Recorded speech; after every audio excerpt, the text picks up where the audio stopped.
시청자 여러분 안녕하세요. 김동수입니다. 오늘 이 시간에는요. 9월 1일자 국민일보 오피니언에 기고하신 최영진 전 주미대사의 글을 소개해드리고요. 논평을 해드리겠습니다. 글 제목은 기후변화와 인간 본성입니다. 8월이 가고 이제 9월 가을로 접어든다. 2023년 여름 우리 모두 기후변화로 어려움을 겪었다. 우리나라에도 무더위와 태풍이 역대급 재난을 몰고 왔다. 하와이의 산불 기습, 베이징 근처에 태풍이 몰고 온 물난리, 인도, 유럽과 미국의 물난리와 가뭄 등은 규모가 아주 컸다. 이들은 세상이 끝나는 기존의 역대급 재난이 아닌 종말급 재앙이라고 표현됐다. 문제는 이런 재앙이 이제 시작이라는 데 있다.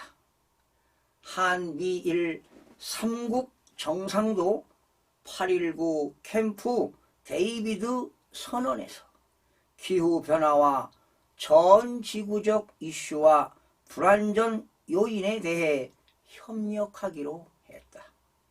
기후변화는 팬데믹, 인구 급증, 빈부 격차와 함께 4대 지구적 문제로 등장하고 있다. 이들은 서로 연계돼 있다. 기후변화와 인구 급증은 팬데믹의 직접적 원인이다. 온대 지역이 열대화되어 되고 있고 추운 지역이 온대 지역화되고 있다. 그러면 박쥐를 비롯한 숙주들의 활동 범위가 넓어지고 인구 급증과 함께 팬데믹을 일으키는 데 기여한다. 코로나 사태도 많은 학자가 중국 운남성 지역의 온난화로 수백 종의 박쥐 종류들이 새로이 서식하게 된 데 원인이 있다고 보고 있다. 인구 급증은 아프리카, 아랍권, 중남미에서 일어나고 있다. 먹는 물 문제 해결 등으로 후진국 인구는 급증하고 있다. 한 세대 만에 인구가 2배가 된다. 현재 일본과 나이지리아는 1억 3천만 명 정도다.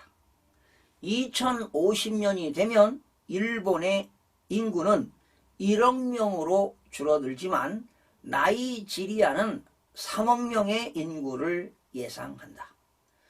지구에는 97억 명의 인구가 살게 될 것이다. 이들 후진국 사람은 앞으로 물과 식량을 어디서 구할 것인가? 이들은 살기 위해 목숨을 걸고 탈출을 시도하고 있다. 지중해와 멕시코 국경을 뚫고 필사적으로 유럽과 미국으로 가려고 노력한다. 유럽과 미국은 필사적으로 이들을 막고 있다. 이런 가운데 빈부 격차는 세계적 현상이 되고 있다. 이미 미국과 유럽 내에서 많은 사회적 문제를 일으키고 있다.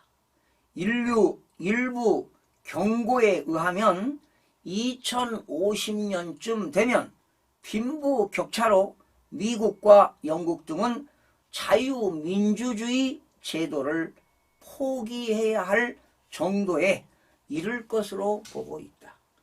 빈부 격차는 국제적으로도 뚜렷해지고 있다. 현재 72억 명의 인구 중에서 최대 부자인 8명이 36억 명의 소득이 적은 사람들을 다 합친 것보다 재산이 많다. 서양의 성장 이주 정책은 빈부 격차를 더욱 확대하고 있다. 인류학자 중에 리처드 리키는 진화학적 차원에서 보면 언젠가는 인류가 사라질 것이다. 이 엄연한 사실을 피할 길은 없다. 문제는 그것이 언제인가 하는데 있다고 설명한다. 그런데 지구적 문제는 진화학적으로 일어나는 것이 아니라 인간이 만들어낸 것이다. 인간의 지능은 성공적인 종족 번성과 함께 자멸의 방법을 동시에 제공하고 있다. 그 배경에는 욕망을 컨트롤하지 못하는 데서 생긴 탐욕이 있다. 인간 본능은 인간으로 하여금 한도 없이 계속 재산과 권력을 축적하게 밀어붙이고 있다. 다른 어떤 동물도 그렇게 하지 않는다. 오직 인간뿐이다. 결국 우리는 지구적 문제를 통해 인간 본성에 대한 문제와 부딪히고 있다. 서양, 특히 미국에서 많은 사람이 기후변화가 인간이 만들어낸 결과라는 것을 부인하고 있다. 지난 23일 공화당 대통령 후보 토론이 있었다. 지구온난화 문제에 대한 질문에서 참석자 8명 중 7명이 인간은 책임이 없다고 대답했다. 도널드 트럼프는 과거 대통령 시절에 지구온난화를 믿지 않았고 파리 협정에서 미국을 탈퇴시켰다. 지금 민주당 정권에서 다시 가입하기는 했지만 지구적 문제는 큰 관심이 없다. 내년 선거에서 이기는 전략에 집중하고 있다. 문제가 되면 지금까지 서양이 주도해온 성장 이주 지향의 법률, 제도, 모델 등은 한꺼번에 무너지는 패러다임의 변화를 겪게 된다. 그리스 신화에서 프로메타우스는 신들이 사용하던 불을 훔쳐 인간에게 주었다. 이에 분노한 제우스는 프로메타우스를 쇠사슬에 묶고 매일 밤 재생되는 간을 독수리에게 먹이는 형벌을 내렸다. 불은 인간 문명의 발원지이고 끝내 산업혁명을 일으켰다. 욕망은 문명을 발전시킨다. 그러나 쉽게 탐욕으로 변한다. 탐욕은 산업혁명을 통해 기후변화와 같은 끔찍한 결과를 초래했다. 결국 그리스 신화는 욕망과 탐욕을 구분하지 못하는 인간 본성에 대한 원초적 경고를 담고 있다. 도덕경에도 자연과 인간관계에 대한 유사한 구절이 있다. 자연은 인자하지 않다. 만물은 쓰고 나면 버릴 뿐이다. 여러분 어떻게 들으셨습니까? 너무나 광범위하기 때문에 제 자신이 부족한 면이 많아서 논평하기가 참으로 어렵습니다. 저는요 하나님을 믿는 크리스찬으로서 1600년 동안 40명의 필자가 하나님의 말씀으로 즉 입술로 만들어진 성경만이 진리라고 믿고 싶습니다. 오늘날 수십 년간 교회를 다녀도 성경 말씀을 깨닫지 못하는 성도들이 의외로 많습니다. 그래서 진정한 진리를 모르고 살아가는 사람들이 많습니다. 논평하기보다는요 성경 말씀으로 대신하겠습니다. 기후변화는 인간의 탐욕에서 만들어졌다고 봅니다. 마태복음 24장 7절과 8절에 이런 말이 있습니다.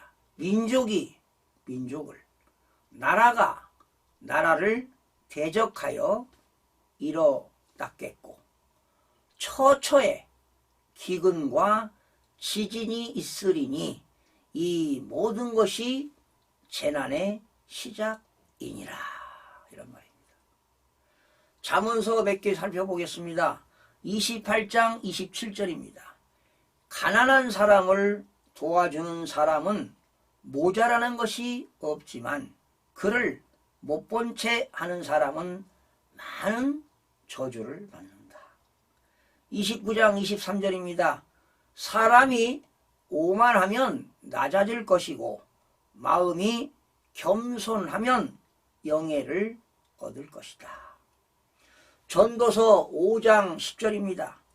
돈 좋아하는 사람은 돈이 아무리 많아도 만족하지 못하고 부를 좋아하는 사람은 아무리 많이 벌어도 만족하지 못하니 돈을 많이 버는 것도 헛되다.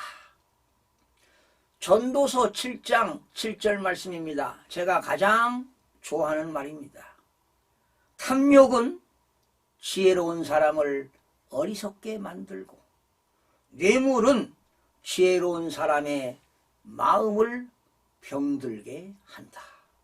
여러분, 정치인들 중에요, 탐욕과 뇌물 때문에 명예가 실추되는 사람들이 얼마나 많습니까? 참으로 불쌍하기 그지없습니다. 그래서 인생이 망가지는 거 아니겠습니까? 전도서 결론으로 마무리하겠습니다. 전도서 12장 13절과 14절 말씀입니다. 하나님을 두려워하라. 그분이 주신 계명을 지켜라. 이것이 바로 사람이 해야 할 의무다. 14절입니다. 하나님은 모든 행위를 심판하신다. 선한 것이든 악한 것이든 모든 은밀한 일을 다 심판하신다.